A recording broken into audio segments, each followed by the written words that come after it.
So welcome back to the another video. In this video, we're going to discuss about combination of capacitors and energy of a capacitor. So hello everyone, this is Gaurav. I hope you all are doing well. So ये बहुत simple से हमारे दो topic आते हैं, एक तो combination of capacitors, एक आता है हमारा एनर्जी ऑफ कैपेसिटर्स। इनमें से जो डेरिवेशन है ये तो हमारे एग्जामिनेशन के लिए इंपॉर्टेंट नहीं होते, लेकिन इनके जो फॉर्मूले आते हैं वो हमारे न्यूमेरिकल के लिए, छोटे मोटे न्यूमेरिकल के लिए इंपॉर्टेंट होते हैं। तो सबसे पहला पार्ट आता है हमारा कॉम्बिनेशन ऑफ कैपेसिटर्स। तो कॉम्बिनेशन हम दो तरीके से कर सकते हैं, एक तो सीरीज और एक दूसरा आता है हमारा पैरेलल। जिस तरीके से हमने रेजिस्टर्स वाले किए थे बिल्कुल इसी तरीके से हमारे ये वाले होते हैं, बस थोड़ा सा हमारा इसमें चेंज होता है। तो सबसे पहले आता है हमारा जो हमारे कैपेसिटर्स हैं वो हमने सीरीज में लगाए हुए हैं। जैसे कि हमारे पहले आता है C1, फिर C2, फिर C3, मींस हमारे पास तीन हमारे पास कैपेसिटर्स हैं, हमने उनको सीरीज में लगाया हुआ है। हम देखने वाले हैं कि यहाँ पर टोटल कैपेसिटेंस आता है इन तीनों कैपेसिटर से वो हमारी कितनी वैल्यू आती है। अब हमने तीनों सीरीज में लगाई हुए हैं, तो इसका C1, इसका C2, इसका C3 हमारा ये कैपेसिटेंस हो गया। चार्ज जो है वो तीनों में सेम है क्योंकि सीरीज में लगे हुए हैं, तो जो चार्ज की वैल्यू आती है हमारी जो सीरीज में वो इस सब में सेम होती है। तो सब में चार्ज कितना हो गया वो हमने माना हुआ है Q हमारा चार्ज हो गया।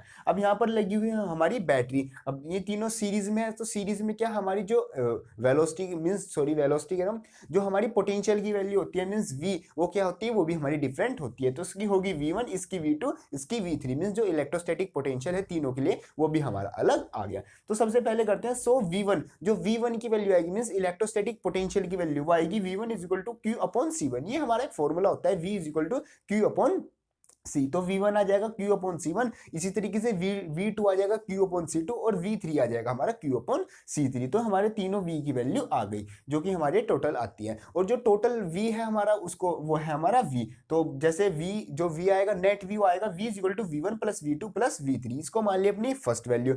नेक्स्ट हमारा, बट हमें पता है कि V किसके इक्वल होता है, Q/C के इक्वल होता है। मीन्स अगर इस सारे को हम एक मान ले तो जो V की वैल्यू आएगी वो हमारी C/Q के इक्वल आएगी। इसको मान लिया अपनी सेकंड इक्वेशन।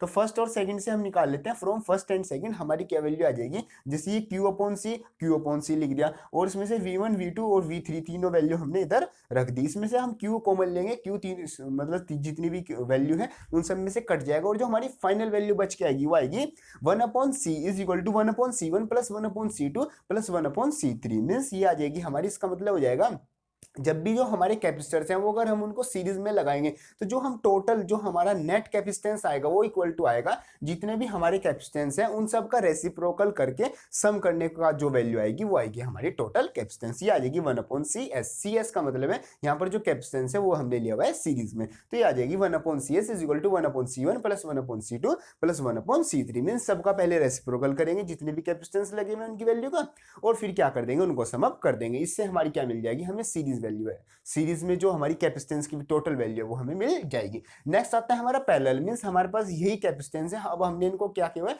पैरेलल में कंबाइन किया हुआ है। तो कंबाइन पैरेलल में करने में जैसे हमारे पास 3 कैपेसिटर थे, हमने तीनों को पैरेलली कंबाइन कर दिया। जो हमारा जो पहले का कैपेसिटेंस है वो है C1, दूसरे का C2 और तीसरे का C3। अब हम तीनों से देखने वाले, तीनों से जो टोटल कैपेसिटेंस आता है उसकी वैल्यू कितनी होगी अगर हम इनको पैरेलल मोड में लगा रहे हैं। अब जो हमारा चार्ज होता है, मींस हमें पता है कि जो अगर हम पैरेलल में लगाएं इन चीजों को, रजिस्टर हो गया या फिर ये हो गया, तो जिसमें जो हमारा चार्ज की वैल्यू आएगी वो भी हमारी डिफरेंट आएगी। तो उसका चार्ज, इसमें जो चार्ज पास हो रहा है वो हो गया Q1, इसमें Q2, इसमें Q3। और जो हमारा इलेक्ट्रोस्टैटिक की पोटेंशियल की जो वैल्यू है तीनों के लिए वो होगी हमारी V, क्योंकि हमने तीनों क्या पैरेलल में लगाए हुए हैं। और ये जो नीचे हमारा ये नीचे बैटरी से लगा हुआ है, सिंपल सी मतलब एक सर्किट हमारा बना हुआ है। तो सबसे पहले निकालते हैं अपना Q1 की वैल्यू। जैसे हमें पता है सेम यही formula V is equal to Q/C, तो यहाँ से Q की वैल्यू क्या आ जाएगी, VC हमारी वैल्यू आ जाएगी। तो Q1 आ गया C1V, Q2 आ गया C2V और Q3 आ गया हमारा C3V। हमारी तीनों Q की वैल्यू आ गई। तो टोटल Q मीन्स जो तीनों से Q की वैल्यू आएगी, जितना चार्ज स्टोर होगा वो होगा Q is equal to Q1 plus Q2 plus Q3। और बट हमें पता है Q किसके इक्वल होता है, CV के इक्वल होता है। मीन्स अगर ये सारा हमारा एक चीज होती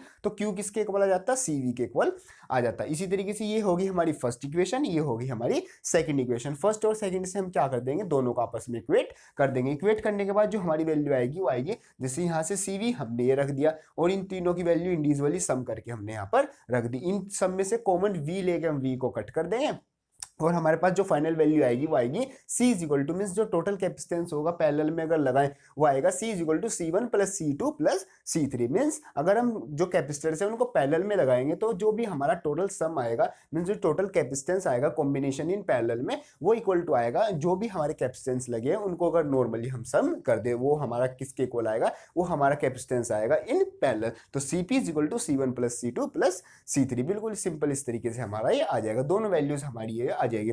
अब हम जैसे हमने रेजिस्टर्स वाला किया था, रेजिस्टर में क्या आ रहा था, सीरीज में हमारा बिल्कुल सिंपल हमें सम करना होता था और पैरेलल में हमारा क्या करना पड़ता था, रेसिप्रोकल करके सम करना पड़ता है। बस इसमें हमारा उल्टा है, इसमें क्या कैपेसिटर्स में क्या आ रहा है, जो सीरीज में है सीरीज में हमें रेसिप्रोकल करके सम करना पड़ रहा है, और जो पैरेलल है पैरेलल में हमें सिंपली सम करना पड़ रहा है। बस रेजिस्टर से ये उल्टा होता है। आप ऐसे याद रख सकते हो कि रेजिस्टर में सीरीज में होता था, पैरेलल में ये, और उसका उल्टा होगा हमारा कैपेसिटर में। बिल्कुल इस तरीके से हम इसको याद रख सकते हैं। बिल्कुल सिंपल से हमारा टॉपिक आता है। दोनों वैल्यूज आई हैं एग्जामिनेशन के, जो छोटे मोटे बहुत छोटे छोटे न्यूमेरिकल इससे आते हैं और वैल्यू हम सिंपली इससे निकाल लेंगे।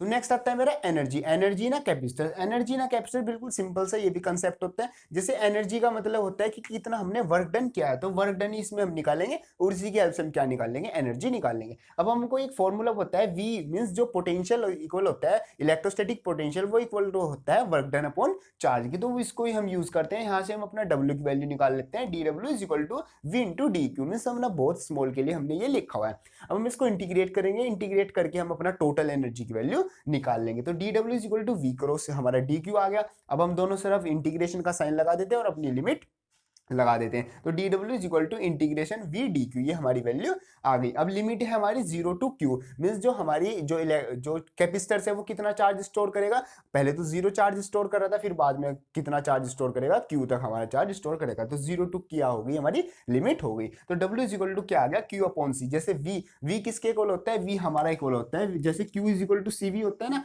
तो यहाँ से हम अपना V की वैल्यू निकाल लेंगे, वो आ जाएगी Q अपॉन C। तो C एक कांस्टेंट है, उसको हमने बाहर ले लिया। तो ये आ गया W is equal to 1 upon C integration 0 to Q dQ। और जैसे ये Q है, Q का इंटीग्रेशन क्या हो जाएगा, जैसे Q की पावर 1 है तो उसका इंटीग्रेशन हो जाएगा Q की पावर 1 प्लस 1 अपॉन 2। तो 2 हमने बाहर ले लिया और Q की पावर 2 हमारा अंदर रह गया, और लोअर लिमिट और अपर लिमिट हमारी एज इट इज चल रही है। अब हम क्या कर देंगे, upper limit minus lower limit कर देंगे और ये वैल्यू सोल्व करके लिख देंगे, जो कि वैल्यू आ जाएगी हमारी work done is equal to half Q square upon C। और ये जो वर्क डन हुआ है ये क्या है, हमारी एनर्जी ऑफ अ कैपेसिटर्स होती है। इसको हम अपना 3 फॉर्म में लिख सकते हैं, किसी भी फॉर्म में हम इसको याद कर सकते हैं। बाकी ये जो फॉर्मूला होता है ये वाला इंपॉर्टेंट होता है, इस फॉर्मूले की हेल्प से हम एक फॉर्म टू दूसरी फॉर्म आराम से कन्वर्ट कर सकते हैं। एक फॉर्मूला आता है हमारा W means energy of a capacitor is equal to half Q square upon C। एक ये आता है और बहुत सिंपल सा फॉर्मूला आता है हाफ CV स्क्वायर। ज्यादातर सब यही याद रखते हैं, energy is equal to half CV square. ये एक ये फॉर्म आ जाती है, और दूसरी फॉर्म आ जाती है हाफ क्यूब। ये भी हमारी सिंपल सी तीनों फॉर्म आ जाती है। मींस ये आ जाता है हमारा एनर्जी ऑफ अ कैपेसिटर। बिल्कुल सिंपल से ये हमारा डेरिवेशन होता है, ये वैल्यू और जो हमारी इन दोनों की वैल्यू आई ये इंपॉर्टेंट होती है, ये हमें याद रखनी होती है। सो वीडियो हेल्पफुल लगे तो इसको लाइक जरूर करना और चाहते चैनल को सब्सक्राइब जरूर कर लेना। मिलते हैं अपनी नेक्स्ट वीडियो, तब तक के लिए।